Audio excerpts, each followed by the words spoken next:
ayah ataupun ibu di rumah, tadi kita sudah menyaksikan bagaimana caranya agar anak bisa dekat dengan ayahnya ya Betul Dok. banget Dok Nisa. Nah tapi nih Dok, ini kan sekarang kita lagi di masa pancaroba nih ya Dok ya. Bagaimana sih caranya kita mempersiapkan tubuh kita untuk menghadapi di pancaroba ini? Karena kan ini udaranya berubah-berubah ya Dok ya, jadi rentan sekali sakit tentunya. Nah, betul banget tuh Dok Nisa. Jadi musim pancaroba ini seperti hati ya, suka galau. Pagi, siang panas, tiba-tiba sore, malam hujan kan.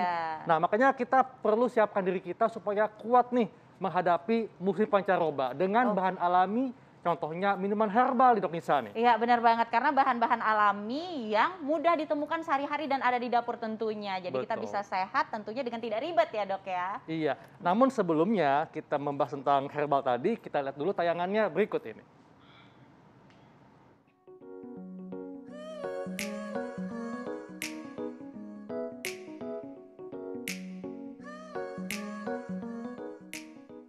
Kondisi pancaroba di negara tropis seperti Indonesia biasanya terjadi 2 kali dalam 1 tahun. Jika musim pancaroba datang, tentu akan mendukung berkembangnya berbagai macam virus dan bakteri. Tak heran kalau di musim ini banyak seseorang yang jatuh sakit dan mengalami sakit flu ataupun batuk. Tak sampai di situ, musim pancaroba bahkan bisa membuat daya tahan tubuh seseorang menurun.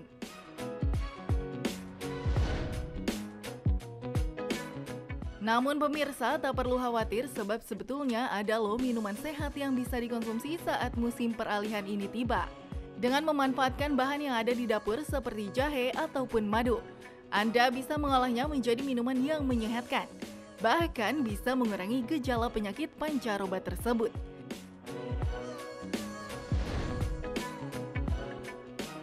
Lalu bahan apa sajakah yang bisa digunakan dan bagaimana cara mengolahnya?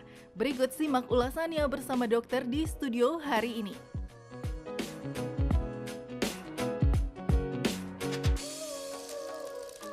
Nah, itu tadi ya, musim pancaroba kita nggak perlu khawatir karena kita bisa menyiapkan bahan-bahan yang ada di rumah, terutama bahan herbal untuk bisa membantu tubuh kita lebih kuat menghadapi musim pancaroba. Dan di tengah kita sudah ada Dr. Dian Elko. Pagi Dok, apa kabar? Pagi dokter. Pagi Dokter Nisa, Dokter Haika.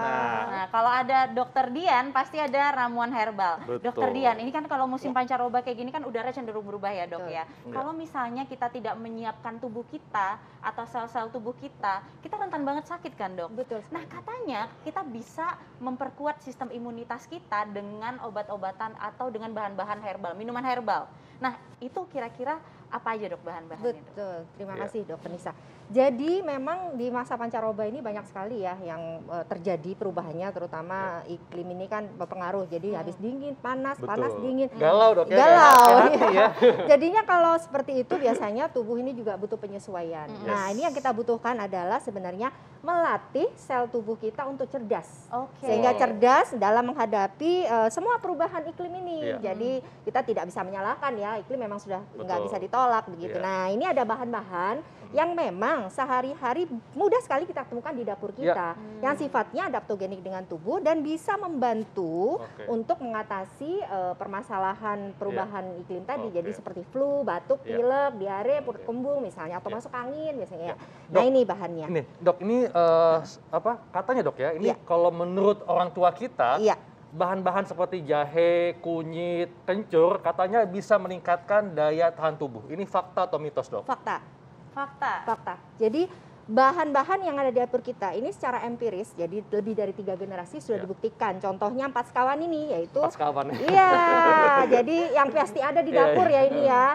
Jadi seperti kunyit, kemudian jahe, kemudian ini ada kencur, dan ini lengkuas. Ini pasti ada di dapur kita, karena biasa ibu-ibu kalau masak nih pasti ada ya. Dan ini yang suka saya salah makan Dok. Saya kira rendang, tapi lengkuas. Iya benar banget. Kira daging kalau ya. kegigit, aduh Enak ya. Nah ini kita bisa cobakan untuk membuat satu resep yang pertama, yaitu ini untuk 1 porsi ya. Ini ada namanya teh bugar. Kenapa kita namakan teh bugar? Kenapa? Karena bahannya mudah didapat dan sensasinya seperti menikmati teh walaupun itu bahan dapur yang kita pakai. Sehingga juga merangsang tubuh untuk lebih hangat, kemudian dia menyegarkan juga. Ya. Karena kalau musim galau ini mesti butuh kehangatan lebih banyak, Dok ya. Betul kan? Dari minuman ya, gitu. Betul. Ya. Nah, ini setelah kita nyalakan kompornya ya, airnya sekitar 300 cc atau sampai 400 cc bisa lah kita kira-kira 2 gelas ya. Untuk satu porsi. Ya tunggu sampai keluar gelembung kecil mendidih. Kemudian kita masukkan. Kita ambil beberapa bahan yang memang mudah ada di dapur kita. Yang pertama yaitu jahe. Jahe. Ya, jahe ini sifatnya menghangatkan tubuh ya. Ya, jahe kita masukkan. Ini jahenya kita tumbuk atau gimana, kita keprek saja. Jadi keprek. kita cuci bersih, kemudian kita keprek. Sebenarnya yang bagus tidak usah dikupas kalau rempah ya, Dokter Haikal, Dokter Anissa. Jadi rempah ini sebenarnya kalau memang kita yakin bahwa itu mencucinya bersih, disikat dan sebagainya, itu bisa kita keprek saja. Kalau jahe bisa kita bakar kemudian kita keprek tanpa dikupas, karena bioaktif kompon atau senyawa aktif yang ada di rempah itu terbanyak adanya di bawah kulit, di beberapa jurnal menyebutkan.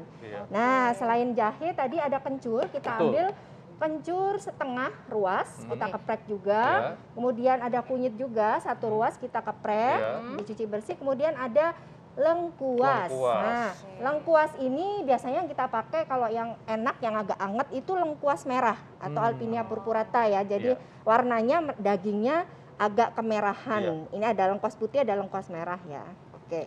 Setelah kita masukkan, kemudian kita tambahkan juga dengan kayu manis 1 batang, cinnamon burmani, kemudian juga cengkeh 4 biji saja. Bisa nyalain, Dok ya? Ya. Nah, ini kayu manis dan si cengkeh ini fungsinya untuk apa, Dok? Termasuk menghangatkan juga ya? Jadi kayu manis ini sifatnya ada cinamaldehid ya kandungannya. Ini sih antioksidan juga. Ya, antioksidan itu salah satu kita butuhkan di masa pancaroba ini, yaitu tadi untuk merevitalisasi sel tubuh supaya tubuh kita benar-benar bisa sehat, karena selnya juga sehat. Nah, sifatnya kan kalau sel kita kuat, jadi daya resiliensi tubuh. Jadi kemampuan tubuh dalam menghadapi perubahan lingkungan apapun itu di sekitar kita baik, maka kita tidak mudah sakit. Yaitu tadi musim pancaroba ini siasatnya seperti itu, melatih kecerdasan sel tubuh kita dengan bahan alam.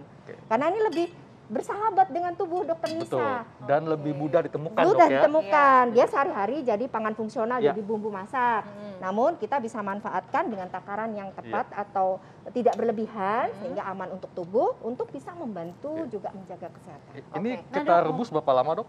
Ini sekitar 10 sampai 15 menit sampai airnya menjadi sekitar separohnya. Bisa 1,5 gelas. Nah, Dok, kita kan masih nungguin nih, Dok. Tapi sambil dia menggigih siap, kita lihat dulu liputan yang lewat ini.